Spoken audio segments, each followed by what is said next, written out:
When the empath ceases to serve, the room changes. Smiles turn brittle. Alliances fracture. The invisible currency they once poured into others now becomes their own weapon. But here is the question no one dares ask. What happens when the one who soothed the wolves learns to bare their own teeth? You have spent your life as a balm to the wounded, a light to the lost. You thought kindness made you untouchable. You were wrong. Kindness is a chain, soft in texture, brutal in function. The day you break it, you are no longer their servant, but their threat. Watch carefully. The faces that once adored you will twist. The voices that once praised you will whisper in the shadows. And in those shadows, you will learn the one lesson that all rulers know. Mercy without power is an invitation to be devoured. When you give freely, they smile. Not because they love you, but because you feed them. Your attention, your sympathy, your constant readiness to pour water into their empty cups. This is the lifeline, and you have been holding it for far too long. But here is the law no one teaches you. The one who controls the supply controls the dependence. You have mistaken generosity for strength, and they have mistaken your strength for servitude. Ask yourself, what happens when the well runs dry? What happens when the hands that once gave simply close? History answers this with precision. Consider Rome during its alliances with weaker states. Rome fed them grain, gold, and security. These states smiled, praised Rome's noble spirit. But when Rome withheld the supply, suddenly the truth emerged. Allies became hostile. The masks fell. Dependents turned to accusation. Why? Because your giving was never just a kindness. It was their survival. When you cut it off, they panic. And panic strips people of their civility. You think you are simply stepping back. But in their eyes, you are committing an act of war. This is why the withdrawal of the lifeline is the first true test of loyalty. Watch them when you stop answering every call. When you stop rushing to soothe every wound. When you no longer bend yourself into shapes that keep them comfortable. Those who valued you for who you are will remain. Those who valued you for what you give will turn. You will see the hunger in their eyes, the quiet calculation, how to get the supply flowing again. Some will attempt charm, others will try guilt. The most desperate will employ sabotage, whispering doubts into the ears of others. This is not personal, it is structural. When a kingdom depends on a river, and the river changes course, the kingdom does not weep for the river's feelings. It wages war to reclaim the water. You are that river, and for years, you allowed them to build their empire on your flow. But a ruler who gives endlessly becomes a servant, and a servant is discarded the moment they stop serving. This is the hidden danger of being the emotional provider. They believe the supply is theirs by right. Niccolò Machiavelli warned princes of this centuries ago. Those who take without earning will despise the hand that feeds them, for they feel no debt, only entitlement. So, when you withdraw, they feel robbed. Even if you gave them everything before, the one thing you refuse becomes the crime they cannot forgive. And here is the turning point. If you endure their anger, without yielding, the balance shifts. Dependence becomes visible. Control returns to you. Do not waste this moment by explaining yourself. Explanations invite debate, and debate invites manipulation. Instead, let silence speak. Silence is the most feared form of power because it cannot be argued with. The courtier who is denied the king's ear will flatter, bribe, or betray to regain it. The manipulator who loses your attention will try every weapon to reclaim it. Stand still. Watch the unraveling. In the beginning, they will think you are cruel. Later, they will call you wise, because they will realize, perhaps too late, that you were never just a source of comfort. You were the architect of the stability they mistook for air.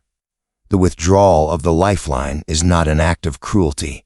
It is the unveiling of truth, and once you see who they are without your supply, you cannot unsee it. The next question is the one they fear most. Now that you hold the power, will you ever turn the river back toward their thirst? Or will you let the desert spread?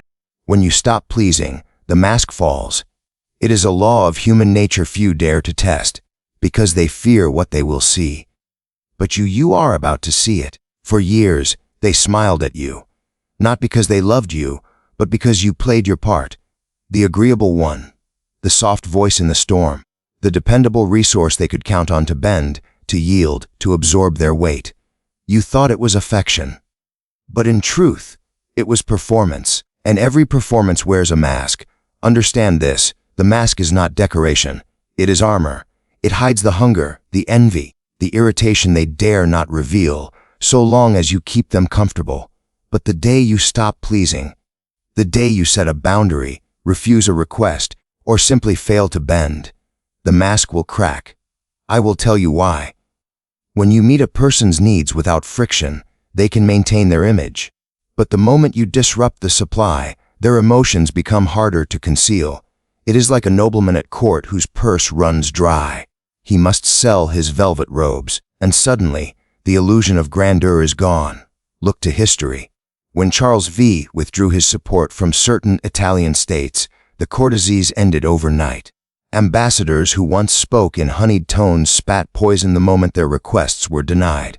The politics did not change, only the masks were removed. This is the moment of revelation. People will show you their real allegiance when they are denied what they believe they are owed. Some will turn cold, others will become hostile, and the most dangerous will disguise their hostility as wounded innocence, because guilt is the most efficient leash. You must learn to recognize this transformation without emotion. Do not grieve the mask, study what lies beneath it. The smile that fades when you no longer agree with them. The eyes that narrow when you speak without asking permission. The sudden, subtle efforts to undermine your confidence so that you might return to being pleasant. It is not betrayal. It is exposure. In Machiavelli's time, princes understood the necessity of testing loyalty by denial. Granting every request concealed opportunists among the faithful. But refusal, strategic refusal, revealed the truth. The same applies to you. Your willingness to stop pleasing is your willingness to see. Yes, it will cost you. Some relationships will die. Others will wither quietly. But what remains will be real. And reality, though colder than illusion, is the only ground upon which power can be built. Do not be surprised when those you thought were allies become critics. They will tell stories. They will reframe your withdrawal as selfishness, cruelty, arrogance. This is not because you changed. It is because the role you played in their life no longer serves them.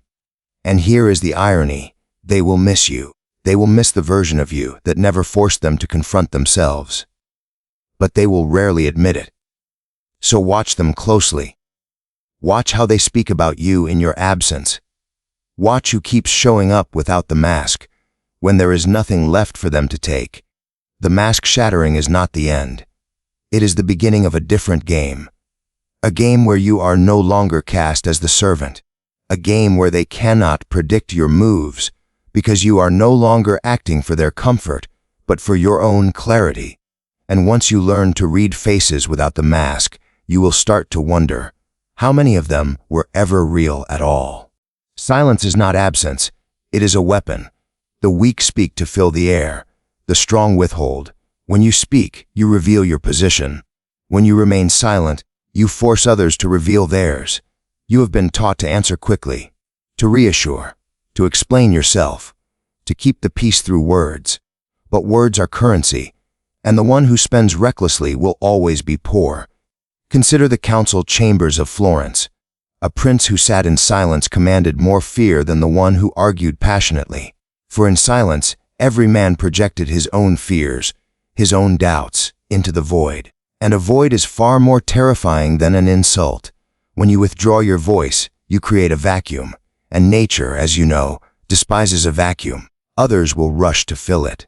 With confessions, with over-explanations, with desperate attempts to guess your thoughts. This is the strategic use of silence. It is not the silence of submission. It is the silence of control. Imagine you are in negotiation. Your opponent names their terms. You do not answer. You simply watch. Seconds stretch. They begin to justify, to sweeten the offer, to lower the price, all because you gave them no sound to measure themselves against. The same applies to your personal battles. The manipulator thrives on your reactions. Without them, They stumble. They must work harder to provoke you. And in their effort, they reveal their hand. Machiavelli wrote that the vulgar crowd is always taken by appearances. Silence manipulates appearance.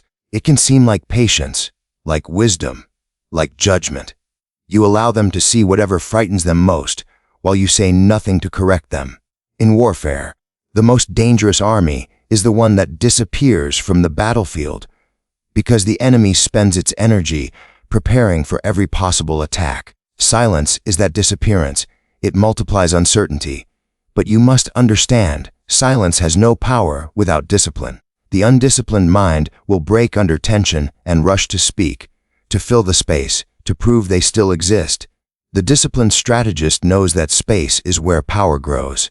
This is why rulers held audiences in grand halls, not to speak constantly, but to make others walk the long distance toward them, stand in uncertainty, and wait for words that may or may not come. The very act of waiting was subjugation.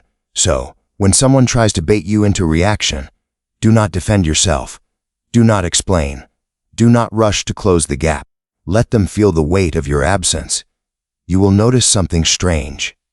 The longer you remain silent, the more they will talk themselves into corners. The guilty will confess without accusation. The liar will contradict themselves without cross-examination. The aggressor will grow frustrated and expose their true nature. And you will remain the still point in the storm. This is not about passivity. It is about making your presence felt without wasting your breath. In politics, in love, in war, he who controls the pace controls the outcome. Silence slows the pace to your rhythm. It forces the other side to dance to a music they cannot hear. So learn to wield it. Hold your tongue when the urge to speak burns hottest. Let the tension rise. Let them drown in the sound of their own words. Because in the end, the one who breaks the silence first usually loses. There comes a moment when the servant becomes the sovereign. It is not granted. It is taken. For years, you have been a resource, a well others drink from, a lamp that burns itself to give them light. They mistook your giving for weakness. They thought the flow was endless. And so they built their comfort on your labor, your patience, your silence. But here is the truth the wise have always known. Power is not in how much you give. It is in when you decide to stop. When you reclaim your energy, you disrupt their order. You change the terms of the unspoken contract, and the moment they can no longer command you, they must begin to negotiate. This is the shift from servant to sovereign. Look at the courts of medieval Europe. Many a king began as a vassal. He served loyally, fulfilled duties, carried burdens for his lord. But slowly, he gathered resources, strength, allies. The day came when he no longer bowed. And when he stood upright, others bowed to him. Your life is no different. Your service has been their stability. Your constant yes has been the foundation of their ease. But the first time you say no, truly no, the ground beneath them trembles. They will test you. They will push harder, demand more, accuse you of cruelty. It is a negotiation for your submission. Do not yield. Machiavelli warned rulers to never rely entirely on the goodwill of others. The same applies here. Your role as servant has been tolerated only because it served them. When you reclaim control, their goodwill evaporates. That is the proof you were never equals. Now, you must think like a sovereign. A sovereign does not rush to meet every demand. A sovereign decides where their energy flows. They reward loyalty. They punish betrayal. They keep their counsel close and their intentions hidden. You will notice something remarkable in this transformation. When you stop serving without question, some will vanish entirely. Others will linger, but with caution, testing the new boundaries. And a rare few will adjust, respecting your change because they value you beyond utility. Those few are worth keeping. The rest, let them go. In war, a castle cannot be defended with open gates. You have kept your gates open too long. Now you fortify. You choose who enters. You choose who benefits from your resources. This will make you appear cold to some. They will call you arrogant, selfish, ungrateful. Do not be fooled. This is the language of those who miss their control over you. The role of sovereign is not about being loved. It is about being respected. And respect is born from scarcity and strength, not from endless availability. Think of Queen Elizabeth, I of England. She understood that by holding herself slightly out of reach, by never giving all of herself to anyone, she kept the most powerful men in Europe competing for her favor. She ruled not by constant concession, but by strategic granting. You must do the same. Grant access sparingly. Give without expectation of return, only when it serves a purpose greater than the moment. And never again confuse serving with ruling. The day you shift from servant to sovereign, the rules change. They no longer expect your compliance. They hope for your approval. They no longer assume your time. They seek an audience. This is the architecture of true power. And once you taste it, you will wonder, why did you ever kneel at all? Truth is dangerous. Not because it changes the world, but because it changes how the world sees you. When you begin to see clearly, you step outside the illusion most people are desperate to protect. And the moment you live outside that illusion, you become a threat. For years, you accepted their version of reality. You agreed when it was convenient. You kept silent when you knew better. You played along because it was easier to belong than to be alone. But now, you see. You see the small lies people tell to preserve their pride. The unspoken agreements that keep families, friendships, and kingdoms from collapsing. The fragile scaffolding of ego that holds up the world's facades. And you know, if you speak, if you act, you could tear it all down. This is the danger of seeing what others do not. Think of Galileo. When he looked at the heavens, he saw truth. The earth was not the center. But to reveal that truth meant shaking the pillars of faith, pride, and authority. They could not allow it, so they silenced him. Not because he was wrong, but because he was right. Machiavelli himself knew the cost of clarity. In advising princes, he spoke truths about power that polite society did not wish to hear, and for that he was exiled. Understand this: people will tolerate your kindness. They will even tolerate your success. But they will not tolerate your insight, if it forces them to confront what they have built their lives upon.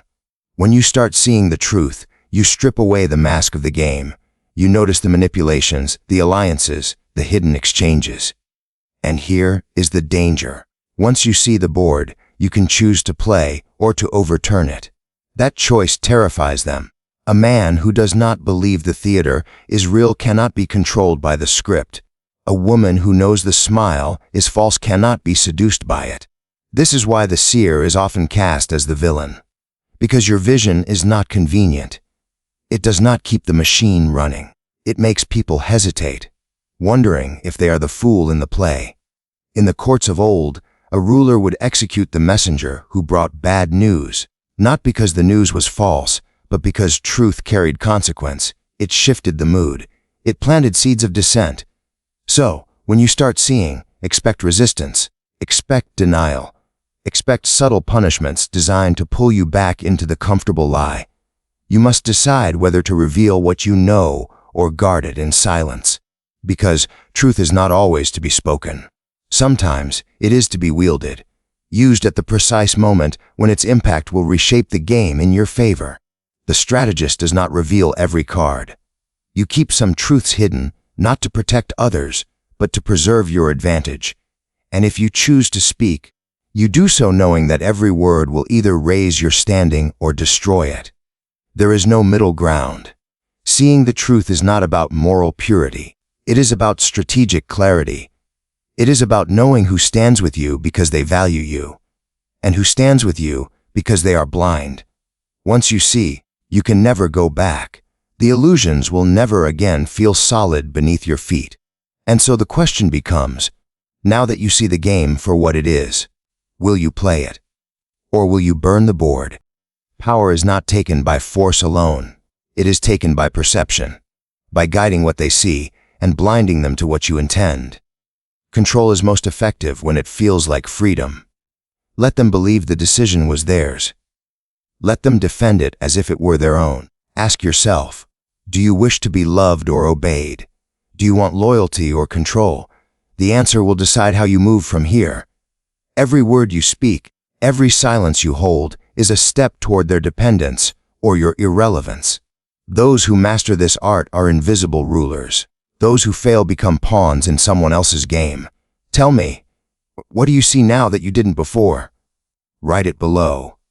Your thoughts reveal your readiness. If you seek more truths they would rather keep hidden, subscribe and you will have them. Share this with one person. Not to help them, but to plant the seed that will make you unforgettable.